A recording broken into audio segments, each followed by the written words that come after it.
Merci de faire de lui ce pipeline, Seigneur, ce tuyau qui ne sera pas obstrué, mais qui va communiquer exactement ce que toi, tu lui auras, Seigneur, donné.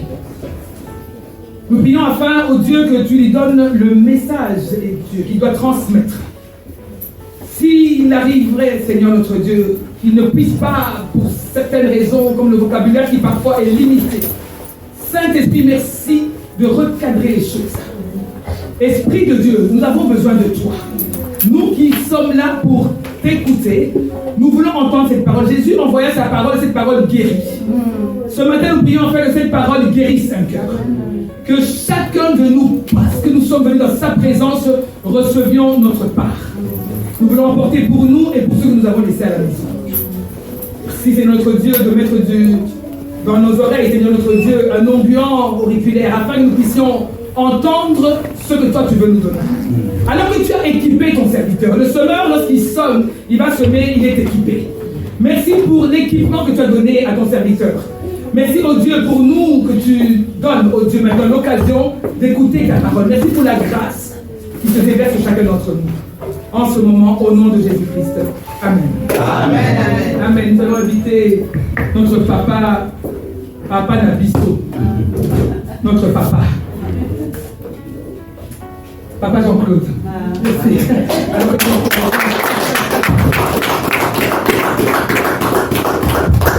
Encouragez-le, s'il vous plaît. Vraiment, à nous encourager les uns les autres. Et oui, dans la maison de Dieu, encourageons-nous. Nous prions, nous acclamons le Seigneur, et nous encourageons les autres serviteurs. Papa Jean-Claude, bienvenue, papa. Amen. Merci.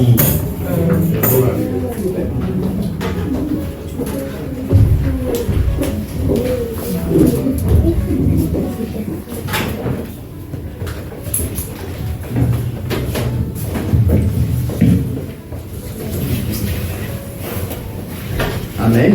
Amen.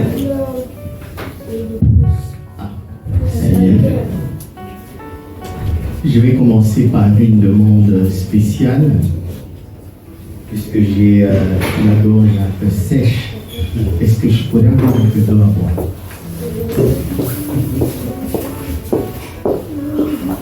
Ah là là, quelle rapidité, merci.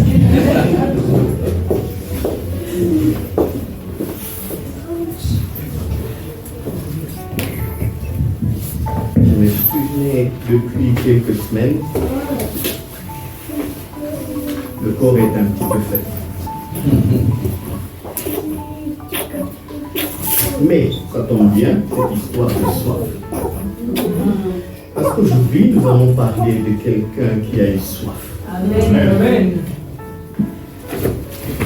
Et c'est quelqu'un-là, on n'a pas l'habitude comme ça d'entendre ces besoins. C'est Jésus en personne. Amen. Jésus a eu soif un jour. Amen.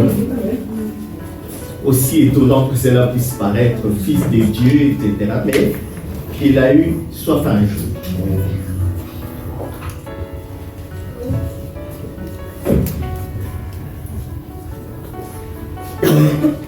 Et donc nous allons rapidement lire, parce que ça sera un peu long. Nous allons lire dans l'évangile de Jean.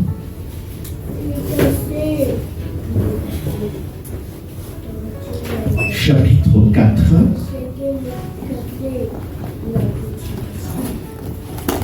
Une belle histoire. Elle est un peu longue, mais c'est intéressant parce que nous allons exploiter chaque partie de cette histoire.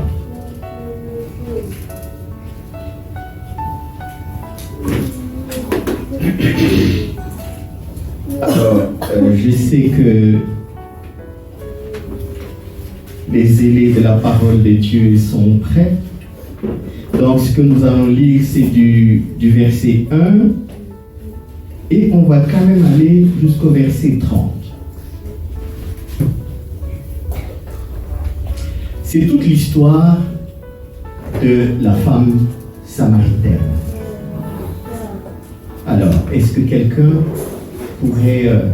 Oui. Ah. Jean chapitre 4. Le Seigneur sut que les pharisiens avaient appris qu'il faisait et baptisait plus de disciples que Jean. Toutefois, Jésus ne baptisait pas lui-même, mais c'était ses disciples.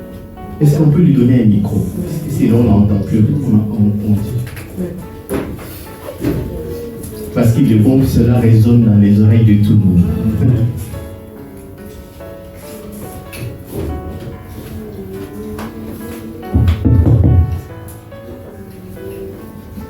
Le Seigneur sut que les pharisiens avaient appris qu'il faisait et baptisait plus de disciples que Jean. Toutefois, Jésus ne baptisait pas lui-même, mais c'était ses disciples. Alors il quitta la Judée et retourna en Galilée. Comme il faisait qu'il passa par la Samarie, il arriva dans une ville de Samarie nommée Sichar, près du champ que Jacob avait donné à Joseph, son fils. Là se trouvait le puits de Jacob. Jésus, fatigué du voyage, était assis au bord du puits. C'était environ la 6e heure. Une femme de Samarie vint puiser de l'eau. Jésus lui dit, « Donne-moi à boire. » Car ses disciples étaient allés à la ville pour acheter des vivres. La femme samaritaine lui dit, « Comment toi, qui es juif, me demandes-tu à boire, à moi, qui suis une femme samaritaine ?» Les Juifs, en effet, n'ont pas de relation avec les Samaritains. Jésus lui répondit, « Si tu connaissais le don de Dieu qui est celui qui te dit, donne-moi à boire, tu lui aurais toi-même demandé à boire, et il t'aurait donné l'eau de vie, de l'eau vive. » Seigneur, lui dit la femme, tu n'as rien pour puiser, et le puits est profond. D'où aurais-tu donc cette eau vive? Es-tu plus grand que notre père Jacob, qui nous a donné ce puits, et qui en a bu lui-même, ainsi que ses fils et ses troupeaux? Jésus lui répondit, quiconque boit de cette eau aura encore soif, mais celui qui boira de l'eau que je lui donnerai n'aura jamais soif. Et l'eau que je lui donnerai deviendra en lui une source d'eau qui jaillira jusque dans la vie éternelle. La femme lui dit, Seigneur, donne-moi cette eau, afin que je n'ai plus soif et que je n'ai plus puisé ici. Va, lui dit Jésus, appelle ton mari et viens ici. La femme répondit, je n'ai point de mari. Jésus lui dit, tu as eu raison de dire je n'ai point de mari, car tu as eu 5 maris, et celui que tu as maintenant n'est pas ton mari. En cela tu es vrai. Seigneur, lui dit la femme, je vois que tu es prophète. Nos pères ont adoré sur cette montagne, et vous dites, vous, que le lieu où il faut adorer est à Jérusalem. Femme, lui dit Jésus, crois-moi, l'heure vient où ce ne sera ni sur cette montagne, ni à Jérusalem que vous adorez le Père. Vous adorez ce que vous ne connaissez pas. Nous adorons ce que nous connaissons, car le salut vient des Juifs. Mais l'heure vient, et elle est déjà venue, où les vrais adorateurs adoreront le Père, en esprit et en vérité. Car ce sont là les adorateurs que le Père demande. Dieu est esprit, et il faut que ceux qui l'adorent en esprit et en vérité. La femme lui dit, je sais que le Messie doit venir, celui qu'on appelle Christ. Quand il sera venu, il nous annoncera toutes ces choses. Jésus lui dit, je le suis, moi qui te parle. Là-dessus arrivèrent ses disciples et furent étonnés de ce qu'il parlait avec une femme. Toutefois, aucun ne dit, que demandes-tu? Ou pourquoi lui parles-tu? Alors la femme, ayant laissé sa cruche, s'en alla dans la ville et dit aux gens, venez voir un homme qui m'a dit tout ce que j'ai fait. Ne serait-ce point le Christ? Ils sortirent de la ville et ils vinrent vers lui. Merci, ma sœur, pour cette persévérance et cette longue lecture. Mais vous voyez que l'histoire est intéressante et qu'il y a plusieurs parties dans cette histoire. La première, d'ailleurs, étant assez étonnant. Moi, ce qui m'a frappé tout de suite, je vais le dire dans ce texte, c'est que il est très rare, presque pas, on ne trouve des exemples pareils dans les évangiles où Jésus dit de lui-même qu'il est le Messie. Cherchez dans les évangiles. La plupart des temps, il défend d'ailleurs aux gens de le dire. Parfois, il demande aux disciples ou aux apôtres en disant, qu'est-ce que les gens disent de moi? Oh oui, vous êtes un prophète, vous êtes ceci, mais qu'est-ce que vous dites de moi? Et c'est alors qu'il dira à Pierre, oui, je sais, ce que tu dis là, hein, ce n'est pas toi qui l'as eu comme ça, je sais, tu l'as reçu de quelque part. Et tout de suite après, il dira, n'allez pas le raconter. N'allez pas raconter que je suis le Christ, que je suis le Messie. Mais dans ce texte, il se passe quelque chose d'extraordinaire. Où Jésus lui-même,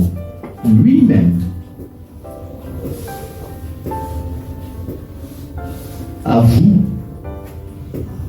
déclare au verset 26 à la Samaritaine,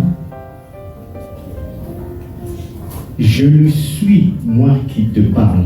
La femme dit, je sais que le Messie doit venir, celui qu'on appelle Christ, verset 25. Quand il sera venu, il nous annoncera toutes ces choses. Et puis, comme ça, sans qu'on ne s'y attende pas du tout, le Christ lui-même affirme, je lui suis, moi qui parle. Je vais d'ailleurs vous dire là-dessus que dans la version grecque du texte, il n'est pas écrit, le complément là n'est pas là. Ce n'est pas je le suis, c'est simplement je suis. Ça vous rappelle quelque chose? Je suis. Nous rentrons à l'Exode où l'Éternel annonce en disant, va dire aux gens d'Israël que c'est lui qui suit. Je suis. Voilà un petit peu autour de quoi va tourner nos échanges, notre message de ce matin.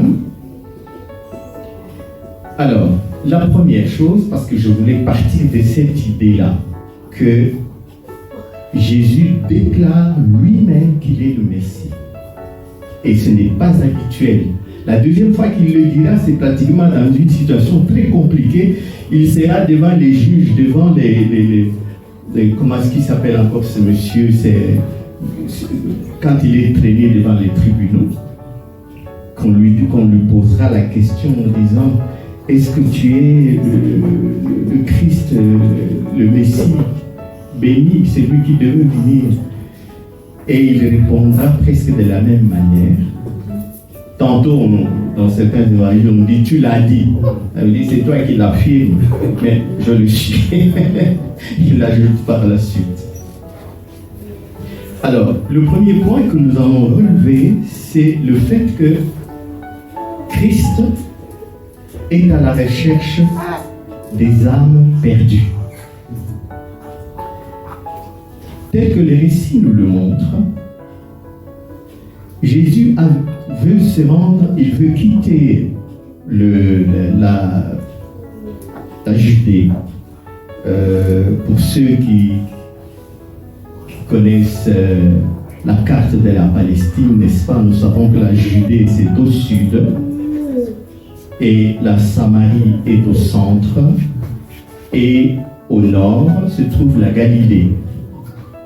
Et Jésus partait de la Judée vers la Galilée. La route la plus simple, c'est quand même de passer par la Samarie. Il y avait en réalité trois routes. Il y avait la route qui longeait la mer Méditerranée à gauche. Les Juifs, eux, préféraient passer par la route qui passait de l'autre côté du Jourdain. Parce qu'ils n'avaient surtout pas envie de mettre les pieds en Samarie. Et vous savez pourquoi? Parce qu'ils considéraient les Samaritains comme des gens impurs, des idolâtres, et des gens qui... Parce que les Samaritains, en fait, une partie des Samaritains était d'origine juive. Mais à un moment donné, lorsque Nabuchodonosor a détruit le temple de Jérusalem, qu'il a déporté les Israéliens vers les années 500, avant Jésus-Christ évidemment, eh bien, cette contrée a été peuplée par des peuples qui étaient plutôt des païens et des idolâtres. Et ils se sont mariés avec les quelques juifs qui étaient restés dans la contrée. Quand ceux qui étaient allés à Babylone sont rentrés, ils ne voulaient plus se mêler à ces gens-là, qu'ils appelaient les Samaritains. Donc ils le considéraient presque comme un autre peuple. Parce que bon, eux, ils avaient gardé seulement le Pentateuque, ça veut dire les 5 premiers livres, et puis le reste, là, ils avaient mélangé leurs dieux avec les dieux païens, ceux qui étaient venus s'installer là. Et donc les Juifs ne voulaient rien entendre, rien avoir à faire avec les Samaritains. Voilà une des raisons pour lesquelles les Juifs évitaient de passer par là. Mais Jésus décide, lui, de passer par la Samarie. Il est au courant de toutes ces traditions, il est au courant de tout ce rejet que les Juifs ont envers les Samaritains. Il sait très bien que c'est des gens qui sont considérés comme des impurs de la part des Juifs. Mais il décide de passer par la Samarie. Donc il a déjà une intention derrière. Alors, il arrive en Samarie. Deuxième chose étonnante. Ses disciples le laissent et vont chercher la nourriture à la ville. Et lui, il a soif. Ce que je disais tout à l'heure était tout à fait vrai. Il a soif. Il s'avance vers un puits. Et qui est-ce qu'il trouve là? Il trouve une jeune dame. J'ai été heureux d'apprendre, pas d'apprendre, mais enfin, qu'on ait renouvelé, n'est-ce pas, notre admiration et notre fidélité envers les femmes cette semaine, parce que nous savons que ça a été d'abord leur journée, et ensuite, merci pour ma sœur d'avoir rappelé des choses, mais voilà, nous avons une femme à l'honneur aujourd'hui, la fameuse Samaritaine. Et voilà Jésus qui voit cette Samaritaine au bord du puits, qui est venue avec sa cruche. Et Jésus s'adresse à elle. Ça, c'est déjà aussi une situation inhabituelle. Pourquoi? Première chose, ce n'est pas des habitudes comme ça chez les Juifs que des hommes aillent parler à des femmes inconnues. Une femme qu'il ne connaît pas, il lui adresse la parole. Ça paraît un peu suspect à tout le monde. Ça ne se fait pas. Première chose. Deuxième chose, cette femme est une Samaritaine. Et donc, déjà pour les Juifs, ce serait, non seulement c'est une femme, mais en plus c'est une Samaritaine. Et on sait que les Samaritains sont idolâtres, etc., comme je viens de le dire. Donc on peut dire que Jésus, là, devant cette Samaritaine, va au-delà de toutes les barrières culturelles. Il y en a au moins 3 importantes barrières culturelles qu'il traverse comme ça. La première, la barrière homme-femme. La deuxième, la barrière des Samaritains. La troisième, la barrière des impurs, des gens qu'on ne doit pas fréquenter.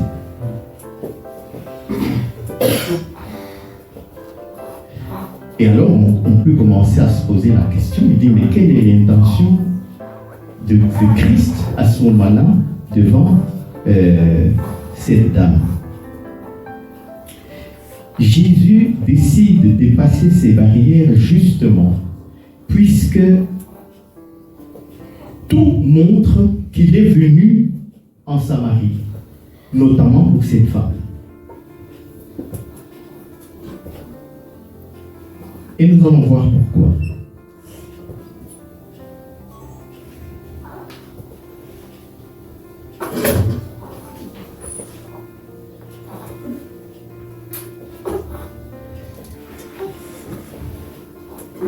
Quand il rencontre la dame, il lui demande de l'eau. La dame lui dit, au lieu de lui donner de l'eau, la première chose, c'est justement rappeler une des barrières culturelles.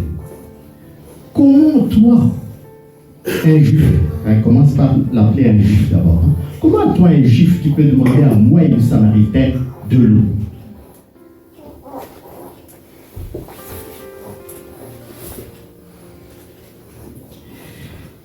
Et alors, là commence tout un processus avec la Samaritaine qui va l'amener du fait qu'il a appelé Jésus. Comment toi, un juif? Et puis, on verra que la Samaritaine sera approchée par Jésus très lentement, jusqu'à ce qu'elle est en train d'apprendre progressivement qui est le Christ. Et elle passera par plusieurs étapes. D'abord, elle l'appelle juif, et puis on verra à un moment donné, il dira, ah, tu es un prophète. Et puis, à un moment donné, elle commence à dire, oui, on ne sait pas, le Messie va venir quand Jésus lui-même avouera. Et vous allez voir qu'à la fin, quand elle va parler à sa population en disant, il y a quelqu'un ici qui est formidable, les gens là vont lui dire, oui, nous avons été le voir, hein. Mais maintenant, quand nous l'avons entendu nous-mêmes, nous savons maintenant que c'est le sauveur du monde. Amen. En réalité, nous aboutissons à ces simples. Amen. Bon, ne brûlons pas les étapes.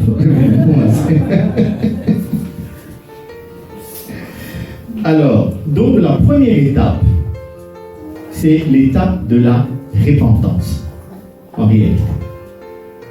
La conversation qui s'engage avec Jésus. Oui, pourquoi tu me demandes de l'eau? Et ensuite, est-ce que toi tu es plus grand que notre frère, notre père Jacob, qui nous a donné ce puits-ci?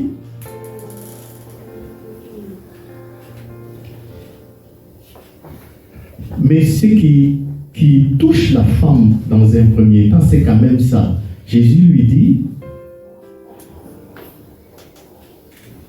si tu savais le don de Dieu, si tu savais le don de Dieu, et celui qui te demande, donne-moi de l'eau.